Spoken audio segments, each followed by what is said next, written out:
je m'appelle Abdoulaye Diallo, je suis le coordinateur départemental du Forum civil de Bignona. C'est vrai que dernièrement, on a eu à vivre une situation très très compliquée à Bignona, qui s'explique par le fait d'une part que Bignona est la base affective du candidat Ousmane Sonko, ce qui peut expliquer un peu l'engagement des jeunes pour la défense des intérêts, de ce qu'eux ils considèrent comme les intérêts de leur leader Ousmane Sonko.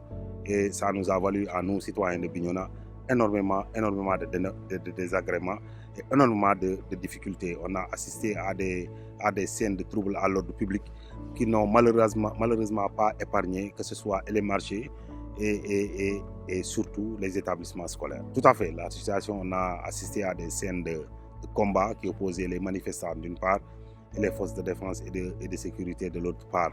Ce qui avait énormément ralenti les activités, toutes les activités à Bignona. Je voulais me limiter aux activités économiques, mais en réalité, c'était toutes les activités qui étaient au ralenti. Parce que si une organisation de la société civile n'est plus capable de rejoindre son siège pour faire ses activités de tous les jours, ça montre à quelle enseigne la situation a été très très difficile ici à Bignona.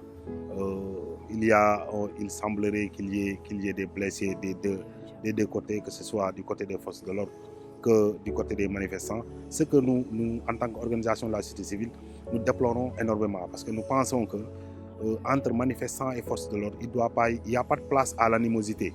Ils sont tous deux des fils de ce pays, c'est-à-dire des fils du Sénégal, qui ont en commun leur amour pour le pays.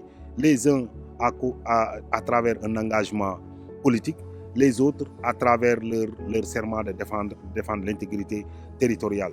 Je pense que quand ces deux entités se font face pour les intérêts de chacun, je pense que la raison doit prendre le dessus et ne pas céder la place à l'animosité qui souvent peut provoquer des actes de violence que nous finirons tous par regretter. Parce que d'un côté comme de l'autre, ce sont des enfants du Sénégal qui en paieront le plus fort. Oui, tout à fait. Tout le monde savait que le verdict de ce procès entre Adji Sarr et Ousmane Sonko, c'était au Sénégal le combat du siècle, comme le disaient certains journalistes. Même si nous, en tant qu'organisation de la société civile, nous sommes véritablement restés sur notre faim. Nous n'aimons pas trop analyser ou bien critiquer les décisions de justice, mais nous pensons que face à une accusation qui a porté sur des menaces de mort et de viols répétés et qu'au finish, que l'accusé soit acquitté de toutes ces charges-là pour être condamné pour un délit de corruption de jeunesse. Nous ne comprenons pas, en réalité, nous ne comprenons pas et nous pensons que énormément de gens avec nous ou bien à côté de nous ont du mal à comprendre ce qui s'est passé.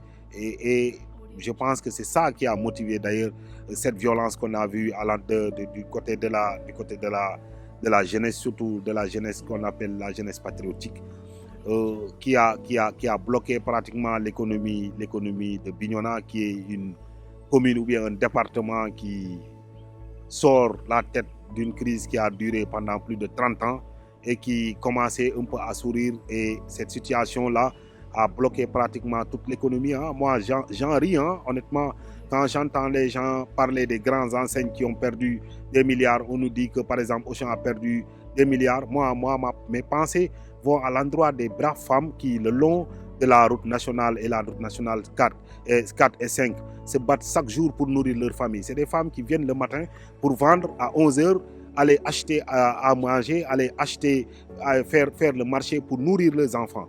Pendant plus d'une semaine, ces femmes-là n'ont pas eu la possibilité de donner à leurs enfants une nourriture décente. Et c'est dommage de voir que ce soit nos gouvernants, que ce soit nos journalistes, s'intéressent aux grandes enseignes. Alors qu'à côté, il y a cette situation qui est en train de créer une misère à côté des gens que nos autorités font semblant de ne pas voir. Alors qu'aujourd'hui, si on doit parler de la situation de ces dames-là. C'est de braves dames qui souvent ont perdu leur mari, qui souvent leurs maris sont dans le secteur informel. Ça ne marche pas souvent. Et à côté de leur mari, elles portent la nourriture, l'éducation de leurs enfants. Elles se battent tous les jours le long de la RN5 et de la RN4 pour nourrir leurs enfants. Mais à l'heure du bilan, à l'heure du décompte, c'est les grands oubliés par nos gouvernants, c'est les grands oubliés par nos autorités locales.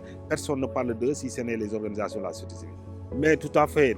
C'est une des grandes préoccupations du Forum civil de Bignona parce que l'école a tout le temps été en marge de la chose politique. L'école n'a jamais été pendant tout le temps que moi je me souvienne.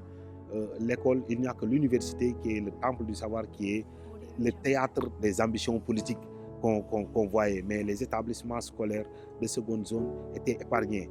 Et c'est avec regret que nous avons commencé à voir les établissements être délogés, nos enfants interdits d'étudier à cause de l'engagement politique des uns et des autres. Et le clou a été le feu au niveau de la bibliothèque du lycée Aoun Sané. Si on connaît les difficultés avec lesquelles cette bibliothèque-là a été mise en place, a été créée. Et c'est heureux aussi d'avoir vu qu'il y a de bonnes volontés, des gens de Bignona qui sont en train de réagir dans la diaspora pour aider très vite à faire en sorte que la bibliothèque soit remis à l'État. Mais ce sont des actions que nous regrettons parce que nous pensons que la politique n'a pas sa place dans l'école. La politique ne doit pas avoir sa place dans l'école. C'est pourquoi nous appelons les acteurs politiques à la raison, à respecter au moins ce principe-là de laisser l'école apolitique.